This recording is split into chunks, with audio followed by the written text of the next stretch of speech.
ikibazo bagihinduye cy'u Rwanda n'uyu munsi iyo bafata ibihano haba mu banyamerika haba mu European Union iyo bafata ibihano bafata ibihano nkaho ari ikibazo cy'u Rwanda. Iki kibazo cya M23 ntikigeze kibi cy'u Rwanda. General Retired James Kabarebe yagaragaje ko umugambi mubi ibihugu bimwe n'imiryango mpuzamahanga bifite ku Rwanda ugaragazwa cyane no gukomeza gushyira mu majwi u Rwanda ariko bikirinda kugira icyo bivuga ku mutwe w'iterabwoba wa FDLR ugizwe na bamwe mu bagize uruhare muri jenoside yakorewe abatutsi mu Rwanda kandi na n'ubu bakaba bagifite iyo ngengabitekerezo. Ibi ngo bigaragaza ukuboko kw'amahanga kwihisha inyuma y'ibi bibazo byo mu burasirazuba bwa Kongo. Mu gihe rero MONUSCO ifasha FARDC kandi FARDC ifatanya na FDLR ni ukuvuga ko bose ari abafatanya bikorwa ari abafatanya byaha bose bafatanyije ibyaha. Nta kuntu rero iyo mubona international community uyu munsi n'ibihugu bigize bikomeye byihandagaza ngo biratanga sanctions, nibyo bya mbere bikuye kuba sanctioned. Ikintu gikuye kuba sanctioned cya mbere mu kibazo cy'uburasirazuba bwa Kongo muri conflict, international community ikuye kuba sanctioned. Ntimushobora kumva imbaraga Tshisekedi yakoresheje yibaza ngo ararasa M23 nayirangiza akomeza arase n'u Rwanda. Ubwo turavuga nka FARDC yonyine ntabwo iri hasi y'ibihumbi 100. Abakongo kubazanye bose siko bajya ku rugamba. Siko bajya ku rugamba, hari abakuramo imyenda bakambara ingutiya z'abagore bakihisha. Hari international community kubera M23 gutsinda ntibabona M23 ikibazo bagihinduye cy'u Rwanda n'uyu munsi iyo bafata ibihano haba mu banyamerika haba mu European Union iyo bafata ibihano bafata ibihano nkaho ari ikibazo cy'u Rwanda. Iki kibazo cya M23 ntikigeze kibi cy'u Rwanda. Yewe ikibazo cya Kongo kutarangira. Mu kiganiro cyamaze hafi amasaha 2 umunyamabanga wa leta ushinzwe ubutwererane bw'akarere muri Minisiteri y'Ububanyi n'Amahanga n'ubutwererane General Retired James Kabarebe yasobanuye birambuye inkomoko y'ibitera umutekano muke mu burasirazuba bwa Kongo.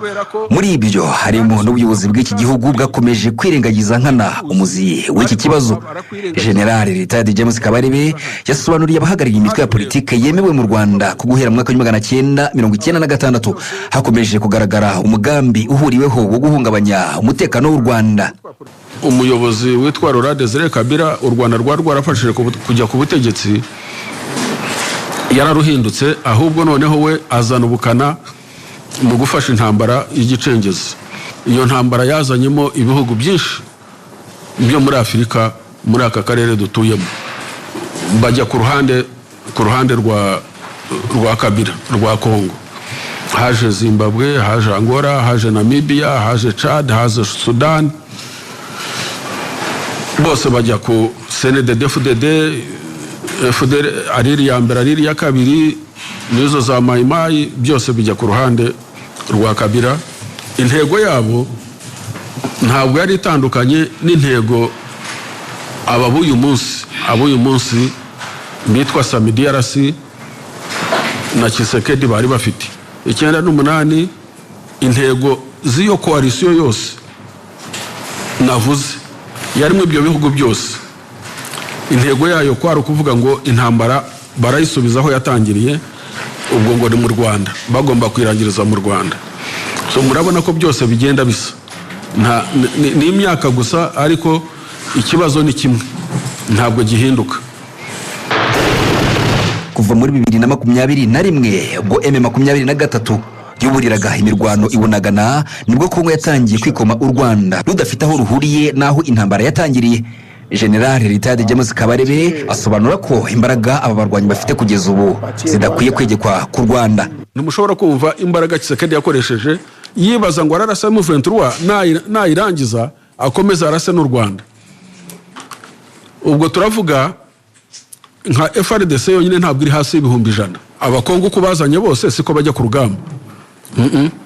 Siko bajya ku rugamba, hari abakuramo imyenda bakambara ingutiya z'abagore bakihisha. Hari international community kubera M23 gutsinda ntibabona M23 ikibazo bagihinduye cy'u Rwanda n'uyu munsi iyo bafata ibihano haba mu banyamerika haba mu European Union iyo bafata ibihano bafata ibihano nkaho ari ikibazo cy'u Rwanda. Iki kibazo cya M23 ntikigeze kibi cy'u Rwanda. General Retired James Kabarebe yagaragaje ko umugambi mubi ibihugu bimwe n'imiryango mpuzamahanga bifite ku Rwanda ugaragazwa cyane no gukomeza gushyira mu majwi u Rwanda, ariko bikirinda kugira icyo bivuga ku mutwe w'iterabwoba wa FDLR ugizwe na bamwe mu bagize uruhare muri jenoside yakorewe abatutsi mu Rwanda, kandi na n'ubu bakaba bagifite iyo ngengabitekerezo. Ibi ngo bigaragaza ukuboko kw'amahanga kwihisha inyuma y'ibi bibazo byo mu burasirazuba bwa Kongo. Mu gihe rero MONUSCO ifasha FARDC kandi FARDC ifatanya na FDLR, ni ukuvuga ko bose ari abafatanyabikorwa, ari abafatanyabyaha, bose bafatanyije ibyaha. Nta kuntu rero iyo mubona international community uyu munsi n'ibihugu bigize bikomeye byihandagaza ngo biratanga sanctions, nibyo bya mbere bikuye kuba sanctioned. Ikintu gikuye kuba sanctioned cya mbere mu kibazo cy'uburasirazuba bwa Kongo, muri conflict, international community ikuye kuba sanctioned. Abahagarariye imitwe ya politike yemewe mu Rwanda bagaragaje ko u Rwanda rudakwiye kuvogerwa n'ubonetse wese agamije inyungu ze. Bose biyemeje gufatanya ndetse bakanashyigikira Perezida wa Repubulika Paul Kagame, bakamagana imyitwarire amahanga akomeje kugaragaza idatanga umuturambye mu gukemura ibibazo by'umutekano muke mu burasirazuba bwa Kongo. Ishyaka rya PS imbera ku rubundi ni ishyaka rya opposition, ariko iyo bigeze aho to defend inyungu z'igihugu twese duhagurukira hamwe. No kuvuga ko icyo mpamagarira cyane abanyarwanda nuko iyo ari inyungu z'igihugu twese ntazagira umuturage uvuga ngo ngiye mba mwimbera kuri ntabwo ndi bujye kudefanda igihugu. Ubu ni urugamba rw'abanyarwanda bose. Iyo ari ukudefanda igihugu no kudefanda igihugu, ibyo kutunyuraho ngo wenda bazi ngo baza kutugira ikiraro cyo gucaho kugira ngo bagere mu gihugu cyacu, ntabwo bishoboka. Nk'isubukura rya jenoside twe kubijyana ukundi. Noneho n'abari ku isonga rero bayirwanije, mwumvise igihano ejo bundi bafatiye Afande Kabarebe. Ibyo nabyo tubyamagane ko ari isubukura rya jenoside bashaka kugarura mu Rwanda. Dufite uburenganzira kuri sovereignty yacu na security yacu, hakajyaho measures za ngombwa, kandi byarakozwe. Tunabishimira umuyobozi w'igihugu cyacu wabitekereje mbere y'igihe. Ndasaba ko rwose dushyigikira twivuye inyuma Perezida wacu kuri efforts zose arimo akora uyu munsi kugira ngo ibibazo tubisohokemo.